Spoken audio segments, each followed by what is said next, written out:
As we continue our celebration of Black history in the month of February, we examine the complicated history of women's suffrage. This year marks the 100th anniversary of the passage of the 19th Amendment, which is usually credited as giving women the right to vote. But this change was largely a win for white women, as it would be years before women of color legally gained the same rights. I discussed this with Carrie Baker, professor of Women and Gender Studies at Smith College. Yeah, a lot of people think, oh, the 19th Amendment enfranchised women. Well, the 19th Amendment prohibited sex discrimination in determining who votes, but just like African American men had been blocked from voting, African American women were blocked from voting. So they did not gain voting rights in reality. Also, other women of color didn't have voting rights. Native American women didn't win voting rights until 1924, along with Native American men. Asian American women didn't win the right to vote till 1952. And in 1965, the Voting Rights Act did enfranchise African American people. That said, in 2015, the Supreme Court struck down significant parts of the Voting Rights Act in Shelby County versus Holder. And that has led to states, particularly in the South and the Midwest, significantly cutting back voting rights and prohibiting or blocking people of color from voting. So again, we're still fighting for women's rights, or for women's voting rights. Even though we had the suffrage amendment 100 years ago, it's an ongoing fight. But when we look at the 14th and 15th Amendment, 14th Amendment added the first mention of gender in the Constitution, and then, it declared all male citizens over 21, gave them the right to vote, and then the 15th Amendment affirmed the right to vote shall not be denied on the account of race. And when you see race and gender being entered here, this is where Susan B. Anthony really stood up and her counterpart said, we need the word woman in there. Why did they at that time recognize it as important to have not just man, but woman in the Constitution? Yeah, so before the Civil War, they were advocating for universal suffrage. Many suffragists had been abolitionists before, and so the movement broadly was advocating for universal suffrage that would include everybody regardless of sex or race. But what happened after the Civil War is that the white guys in Congress took the divide and conquer approach, and they said, well, we'll give the right to vote to black men, but not to women, both white and black. And this divided the women's movement. Some women said, okay, we need to prioritize African American men at this point. And then the other half of the movement said, no, we want universal suffrage. And so the movement actually split into two different organizations, with Susan B. Anthony and Elizabeth Cady Stanton on one side and Lucretia Mott on the other side. And unfortunately, Susan B. Anthony and Elizabeth Cady Stanton and that side of the movement eventually were using racist arguments for why women should get the vote. They were sort of indignant that black men would get the vote before white middle-class educated women would get the vote.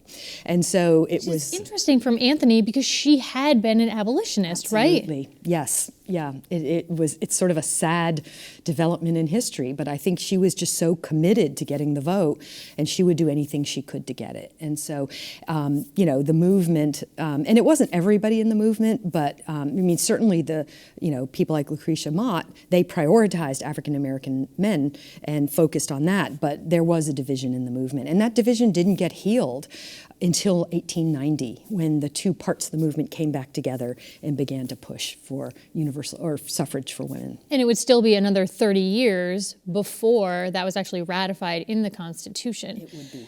As this evolved, what happened to women of color in the movement? Were they just completely pushed out, or did women of color still participate in the movement, even though maybe organizers were being racist and rejecting them? Yeah, so women of color, African American women in particular, were very active and supported suffrage, more at a higher level than white women. White women were actually split. Some said yes, some said no, but African American women were pretty universally in support of suffrage. And they had their own organization, their own suffrage organizations. They organized, but white women often would try to exclude them. For instance, big marches that were happening in Washington, D.C. And they were saying, oh, we want Southern white women to be in favor of suffrage, therefore African American women don't participate or go to the back of the line. And an excellent example of that is Ida B. Wells. They asked her not to show up. It didn't work. She was an incredible activist, and she showed up and she marched. But that was a huge division, and it was, again, historically a very unfortunate, tactic that some white women took to try to lure particularly southern states to support the vote. And so here we are celebrating 100 years since this has been ratified as the part of the 19th Amendment in the Constitution. What do you think that the impact of this has been? Because if we look at the number of women who hold elected office, even though women are half of the population, slightly over, and have stronger voting records than men in most cases, yet still don't hold as many elected office, do you think the founders of this movement would be disappointed? Social change is slow. It took 72 years to get the 19th Amendment. And so it had a huge impact. It had an impact at the time. Shortly after 1920, there were a number of acts of laws that passed that expanded women's rights. For instance, in 1921, the Shepard-Towner Act passed, which for the first time provided federal funding for maternal health and child care. Industrial reform was another thing that resulted from women voting, child labor laws, and other kinds of industrial reforms. And in addition, the beginning of the development of a social welfare state.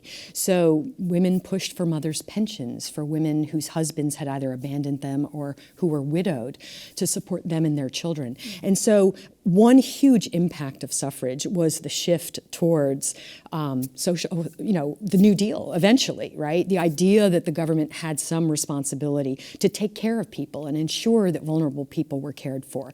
So that's sort of an immediate and ongoing legislative impact.